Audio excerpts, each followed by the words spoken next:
Right guys, so we're going to look at just a general pin loaded leg press. Now we're not necessarily trying to bias any set of tissues in particular here. It's really more of a case of this is just to give us a general high amount of output across all of the kind of tissues involved in this leg press movement. Now, before we get started, the thing we have to establish is active range, which we're going to get Mal to show now. Now, why is active range important? Well, we obviously need to know how deep is it actually realistic for us to perform this movement. Often, people will go into the gym, they'll force this pin as low as it can possibly go, and it doesn't matter whether that fits your structure or you as an individual or not. They just force themselves in there because, well, you've got to get maximum range of motion, right? Well, really, it's really important for you to establish what that is for you as an individual. So you'll see Mal will be right at the top here, nowhere near the bottom of this setup. She's just going to test there, right? What's the furthest I can flex at the hips? That's going to give her a great marker, both visually and in terms of feel, how far she realistically should go when she sets up for this leg press. So she's got that locked in. She knows where she's going to be here. If you're a coach, you can maybe have your client, you can do this for them and help them with it. From here, she's going to pull herself down to that active range, which we've already determined is great for her from a working range standpoint. Great.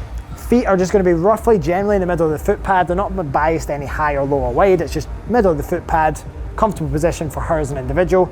Then from there, she's going to really press hard into here to get some tension around the quads, the glutes, the adductors, just around that lower half in general. From there, she's going to own those eccentrics, so she presses up to the top. She doesn't fully lock out the knees. She's just stopping just short of getting that full lockout at the top.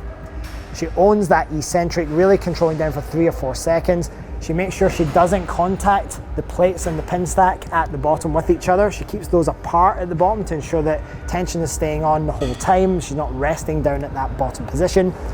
And she uses this bottom position as an opportunity to even maximize tension even more. So she's in that bottom position.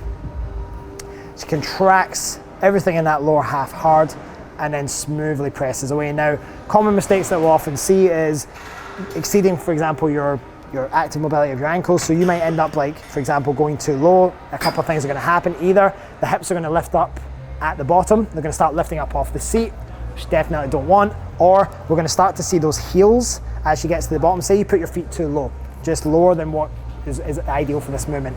We might even see those heels lifting up off the foot pad, which isn't inherently bad, but if it's unintentional, then it's not what we signed up for in the first place, right? So going back to that neutral position, support yourself by holding onto the handles, pulling down and back hard into the seat, maximizing that stability, and then owning the movement, controlling this endpoint towards the mid-range, controlling the endpoint at the top, and then control when you're done.